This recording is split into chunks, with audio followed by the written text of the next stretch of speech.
Welcome to the G5 Hive, our next installment of our Worker Bee series, where we deep dive into the G5 college football landscape with the folks that know the teams the best. If you're watching us on YouTube, please hit that like and subscribe button. And if you're listening to us in podcast form, please rate and review. Today, we'll be taking a look at the San Diego State Aztecs, who finished 4-8 last season. They wrapped up their 2024 spring practice with their spring game on April 20th. We have a special guest joining us today. He is a teacher. He is a writer and content creator for East Village Times, where he covers the San Diego State Aztecs. He is Paul Garrison. Paul can be found at Padre de Cuatro on X. Welcome to the show, Paul. Thank you. Man, what a great video, great intro. It's exciting, man. Well, let's move over to that defensive side of the ball. And as you might expect, there's a new coach leading the way with the Aztecs defense, and that's Eric Schmidt. He comes to San Diego State from Washington, where he most recently served as the edges coach there and special teams coordinator. What style of defense can we expect to see from Coach Schmidt? Guess as good as mine. No, I'm just kidding. So I'm still trying to piece this together. I do get to cover practice here on Saturday and see if I can, figure this question out into it. But you all remember Gary Patterson, former, everybody knows Gary Patterson, 4-2-5, one of the best defenses that they had at TCU. When he stepped down, a coach named Jerry Kill took over for him on an interim basis, right? You're all tracking with me now? Mm-hmm. Yep. Eric Schmidt's first job as a coach was, I believe, at Southern Illinois under Jerry Kill. Okay. Kill and Patterson both learned the 4-2-5 at a place that they were at together. And so I believe that if you're trying to find a comparison of what the 4-2-5 would look like, it is those Gary Patterson TCU defenses.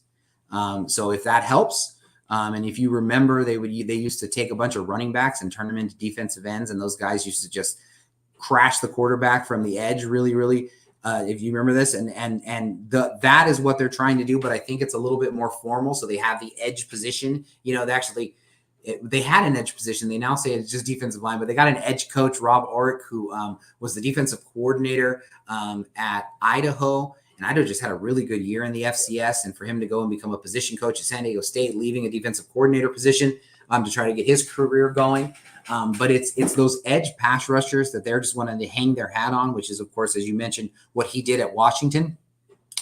Speed is gigantic in this defense. So I think Sean Lewis used to run a 3-3-5 when he was at Kent State. They moved to the 4-2-5. And I think part of it is it offers them a symmetry in the way in which they build their off-season work. Jeff Sobel, who is their strength and conditioning coach, has been with Lewis for a long time. Interesting cat, man. I mean, we've had recruits talk about how they go in for an official visit, and the strength and conditioning coaches say, we're not going to ask you to do anything we can't do. And they just work out for them, like all kinds of lifts and stuff. And the guys are like, what is going on? Like, we're just on a visit. And the strength staff is like lifting weights, and they're, kind of freaking out as a good selling point. And so they really run a good program there as far as strength and conditioning. But I think it's about, it's beginning of the year is about building strength. Summer is about building speed. And I think the 4-2-5 more than the 3-3-5, and especially, in the back end and the way they use their defensive backs is really built on speed a lot more. And so I think there's a lot more symmetry. But, their idea is they want their edge rushers to get after the quarterback and have the opportunity to rush the quarterback more than any other position around the country. So when they go into a kid's room who has offers to be an outside linebacker at XYZ Power 4 school, they could say, that's cool and all, but you realize that you're going to drop back 45% of the time. But over here at San Diego State, you're going to drop back 15%, just enough to keep them honest in case they want to drop things off to the running backs. We're going to let you turn it loose. You can rush, the edge rusher.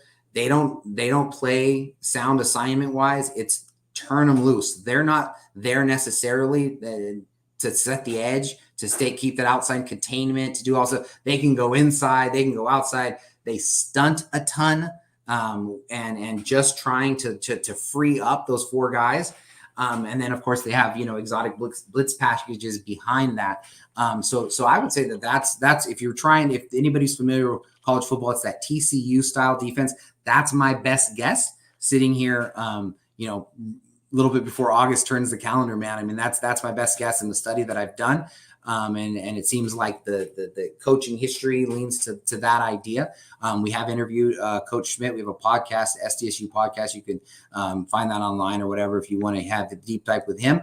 But I would say they're the attacking style, very similar to what they were doing before, where they're going to try to bring 11 hats to the football, hit with bad intentions, all of those kind of cliches that San Diego State's been known for.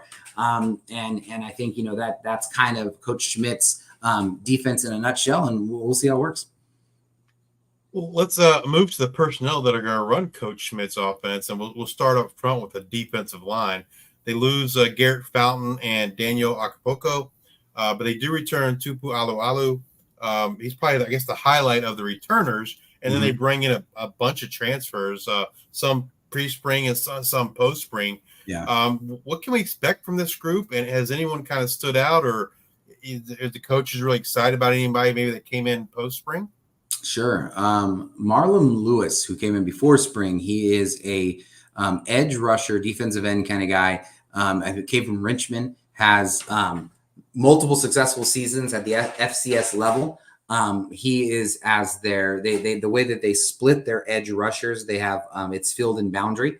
So they have their best pure pass rusher at the boundary, and then they have their kind of a little bit bigger, more hold the edge, hold up against a tight end on the field. And so that's Marlon Lewis, and he looks the part. The dude is a specimen. He looks fast. He looks like, he was doing everything that they wanted him to do. He really impressed.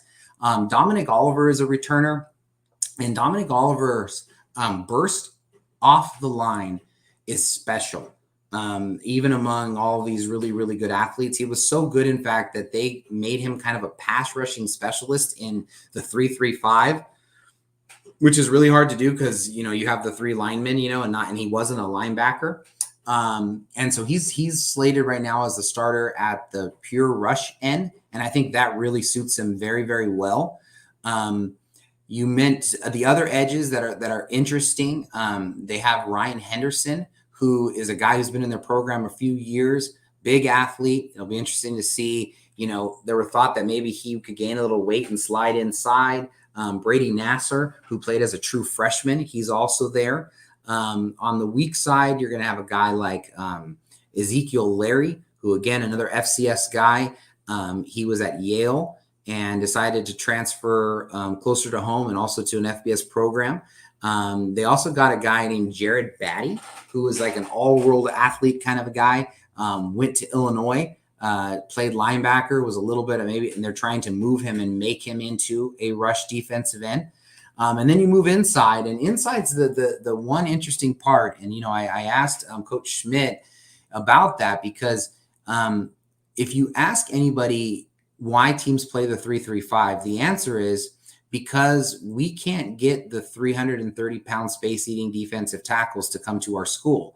And, a lot of these coaches, they have their coaching roots with Dino Babers back at Syracuse. And that's what Dino Babers said at Syracuse. With a 3-3-5, that he couldn't get the kind of linemen to show up to an ACC school. And so I said, well, why, if they can't get him to Syracuse, why are they going to come to San Diego State? And he said effectively, great question. That's our challenge, but we have a lot of things to offer. And TCU, they, in that history of it with Patterson, he used to say that they could only get one nose tackle every year. That was all they were able to get. And it looks like, and there's two ways you get them. You either somehow luck out and you get a guy who came in as a linebacker and he puts on 60 pounds. Problem is that cat's transferring if he can move down to the line in today's world, right? So what they have, the other way to do it is through strength. And Tupu Alualu is probably that guy to be able to be that space-eating guy who can handle double teams. And then Darian Dalton, he's that three-technique defensive tackle, more of that rush guy. who's going to be doing a lot of the stunts and a lot of that athletic stuff. He's coming into his own. Old linemen take a little bit longer to get there, but he's had some really explosive stuff in workouts. They have Wyatt Drager, who is, I would argue, is more suited for this defense as kind of that nose tackle kind of a guy if they want to be able to bring people there. And then, there's guys behind them that they brought in. They brought in a guy from Colorado State who played defensive tackle. Then he moved to offensive line last year. He's transferred back in. They're going to be looking at him there. Sam Benjamin, a guy from Arizona State that they're bringing in, but we haven't seen him. They did have, a guy from Marshall that they brought in, but after spring, it was clear that he wasn't going to be the guy. And so he's transferred out. And there's a lot of opportunities, and it is a question mark, just plain and simple. So moving over to the linebackers, it's kind of highlighted by the return of Cody Moon. He was second on the team in tackles a year ago. Right. This room lost 127 tackles between three guys who went to the transfer portal, one of them being their leading tackler from 2023, Cyrus Yalisau, who believe he went to Washington. Is that right? Arizona State. Okay. And then Cooper McDonald off to TCU, who we've talked about a lot, and then Vi Cahoe off to Montana. Right. But they brought in quite a few transfers, and then they brought another transfer post spring and Kyle Moretti from Central Michigan. What do you kind of expect from this linebacker group here in 2024? It's interesting. I think, slated as the starters is Owen Chambliss, who is a freshman who transferred over from Utah. And like all of these guys who are transferring in from the power conferences, he's a specimen. I mean, he looks bigger and more athletic than a lot of the guys that are around him. He runs really, really well. Tana Latui is another guy. He was at Army, a local guy, came back, big dude. Really that middle linebacker that the 4-2-5 needs.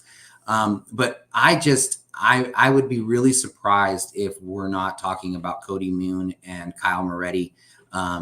Brady Anderson, he's another guy, DJ Herman, older guys who have been around, played special teams a lot, primarily just because they're switching defenses. And to go from the 3-3-5 to the 4-2-5, and also depend on underclassmen up the middle. I think it's a big task for those guys.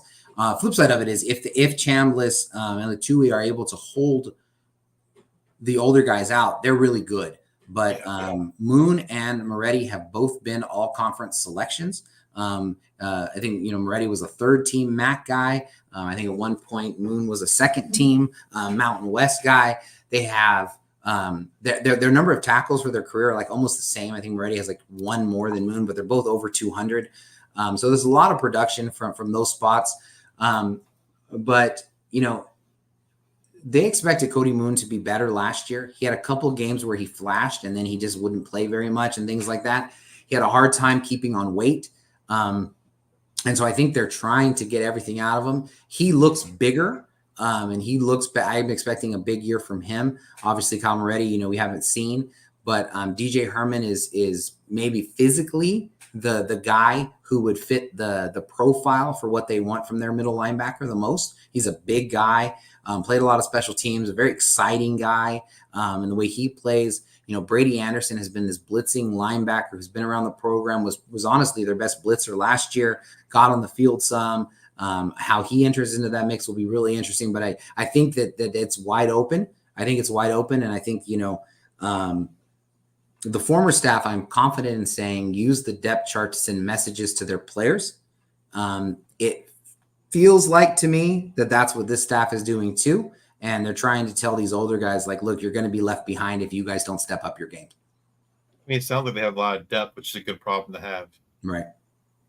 But again, it's the same issue. Moretti and Moon, they look like they could be Batman. They have some history, but you just don't know. They haven't been, Moon didn't do what he needed to do last year. And Moretti was a third team MAC guy. That's good, but that's in that Robin category again. And who's Batman? Who's the guy who's just the guy who makes that play when you need it, who defenses scheme for. And they're solid depth, but sometimes if you got 6 of them, it's really because you don't have any.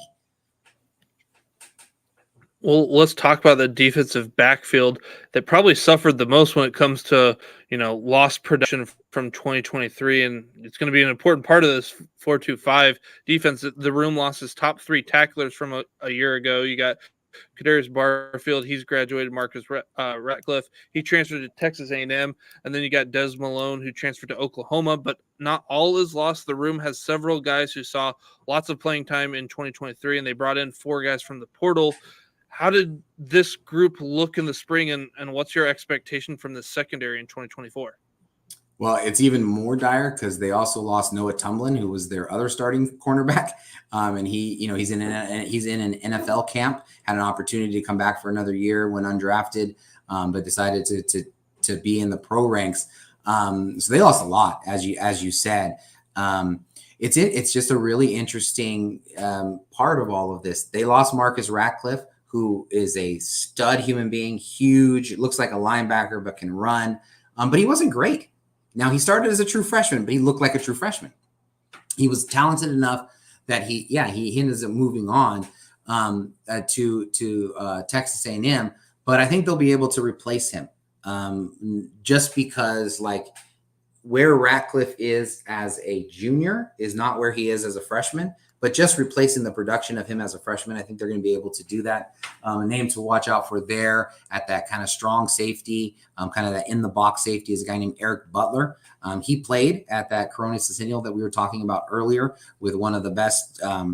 He just played at a really high level in high school and has played through, made some big plays, blocked a lot of punts, oddly enough, of where he's really made his mark. Long athlete, he's fast.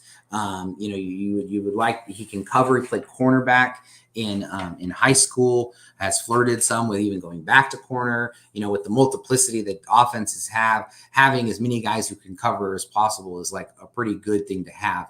Deshaun McEwen, he's another guy to be able to look for. This is a guy with a 40-inch vertical, went to TCU, transferred over to San Diego State, just an athlete of an athlete. They have a new position called the stud safety, and the stud safety is basically the guy who they need to play and be their best player. He's he can be all sorts of things. That they have 4 guys that are listed there. One of them is listed one of the guys who's listed there is a big, strong safety kind of guy. One guy who's listed there is a full-on nickel corner. Another guy who's listed there is kind of that hybrid safety that they did a whole bunch of, and then McEwen, who's also that hybrid safety. So they could go a lot of directions with it, and maybe they're going to match up to the personnel. But Deshaun McEwen's is somebody to really pay attention to. Josh Hunter, he is the backup to McEwen, but he was their best tackler last year, even though he has a small frame. And he's somebody to be paying attention to. Like you said, they brought in another couple of transfers who are going to be in the mix. JD Coffey, who they brought in last year, didn't play a whole bunch, but he's from Texas. The Longhorns came over, transferred over to San Diego State. At corner, they have a few guys that are going to be in the mix there. They had 4 cornerbacks the last couple of years that either went to the NFL or all these kinds of things. And Chris Johnson came in as an underclassman, true freshman, true sophomore, and actually earned his way to time. And he looked good in a limited role. And it was shocking. It was oh, this guy's going to redshirt because you got so many guys in front of him. There's no way he's not going to redshirt. But of course, he earned his way onto the field, and now he's looking like one of their best corners. Another guy to pay attention to, Bryce Phillips. He's a cornerback. He's a transfer that they brought over from Tennessee State. He has the bloodlines. He looks really good. Walker Bennett, who came over, I want to say, from the School of Michigan with the green one that are Eastern Michigan. Thank you. I had it all at the E, just got the Eastern Michigan. He's a local guy. Came back home to kind of try to do something his final year. And then they got young guys that are there. But one guy that people aren't talking about is a guy named Jelani Whitmore. And this dude just flies. He's big, he's tall, he's long. He's never figured into the depth chart. in his previous years, but perhaps his speed plays a little bit more. He's listed at the backup there. And then Jason Mitchell.